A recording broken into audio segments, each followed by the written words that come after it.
नमस्कार दोस्तों। यह एक सच्ची डरावनी कहानी मेरे दोस्त की है जो आज भी उसे याद करके कांप उठती है। यह घटना 2010 की है जब मेरी दोस्त शालिनी अपने परिवार के साथ एक गांव में रहने गई थी।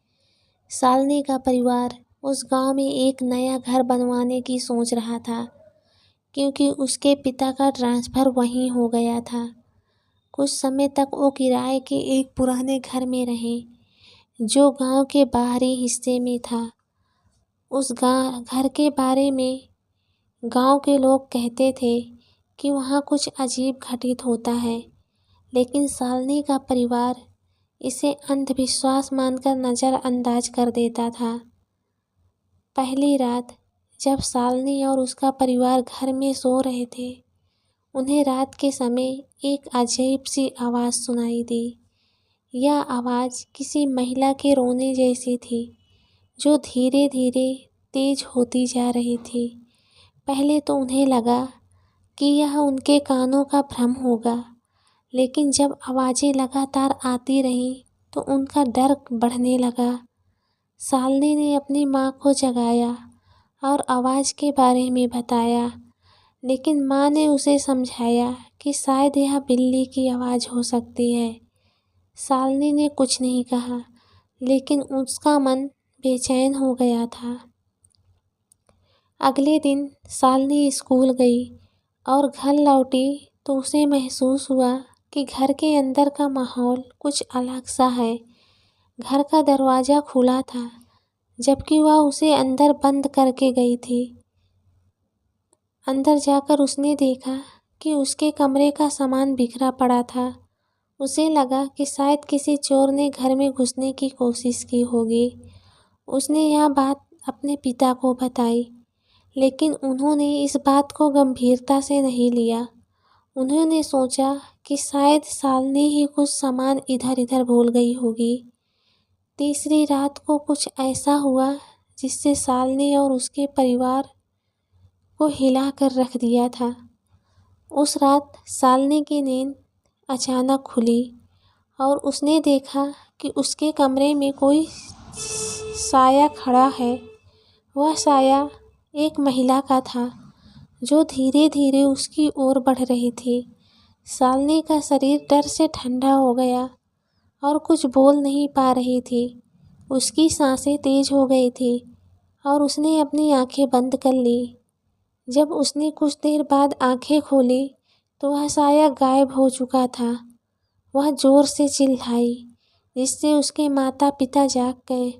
उन्होंने उसे समझाया कि यह उसका वहम होगा, लेकिन शालिनी के मन में यह बात गहरे तक बैठ चुकी थी कि उस घर में कुछ अजीब है। अगले दिन शालिनी के पिता ने उसके डर को दूर करने के लिए उसके साथ ही सोने का निर्णय लिया।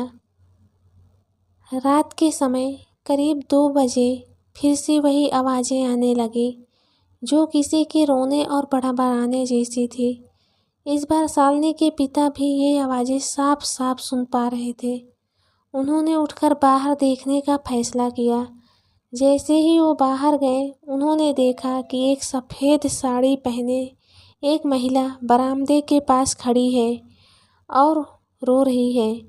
वो डर के मारे कांपने लगे, लेकिन उन्होंने हिम्मत करके उस महिला से बात करने की कोशिश की। जैसे ही उन्होंने उसके पास जाकर पूछा, तुम कौन हो? वह महिला धीरे धीरे हवा में घुलती चली गई। शालिनी के पिता के होश उड़ गए और वो वापस कमरे में आ गए। अगले दिन शालिनी का परिवार इस डर से परेशान था और वो अब इस घर में नहीं रहना चाहते थे, लेकिन गांव के लोगों से कोई ठिकाना नहीं मिलने की वजह से उन्हें मजबूरन वहीं रहना पड़ा। अगली रात एक और अनहोनी घटित हुई। शालिनी और उसकी माँ ने रात में एक अजीब सा सपना देखा, जिसमें वही सफ़ेद साड़ी पहने महिला उनसे कह रही थी, यह घर मेरा है, तुम लोग यहाँ से चले जाओ। जब सुबह हुई तो दोनों ने अपने सपने के बारे में एक दूसरे को बताया।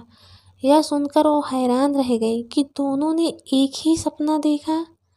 जब शालिनी के पिता ने यह सब गांव के बड़े बुजुर्गों को बताया तो उन्होंने बताया कि वह महिला कभी इस घर में रहती थी। उसके पति ने उसकी बेरहमी से हत्या कर दी थी और तब से उसकी आत्मा इस घर में भटक रही है। लोग मानते थे कि उसकी आत्मा अभी भी न्याय की तलाश में है और जब भी कोई इस घर में आता है वह उन्हें डराने की कोशिश करती ताकि वो घर छोड़ दे।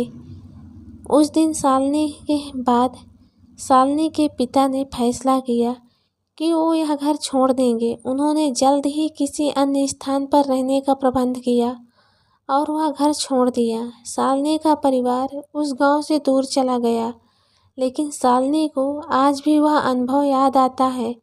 आज भी जब वह उस रात को याद करती है तो उसके रोंगटे खड़े हो जाते हैं। इस घटना के बाद शालिनी और उसके परिवार ने समझा कि कुछ रहस्य ऐसे होते हैं जिनके पीछे विज्ञान नहीं होता और इस तरह की चीज़ों को हमें सम्मान देना चाहिए। Thank you.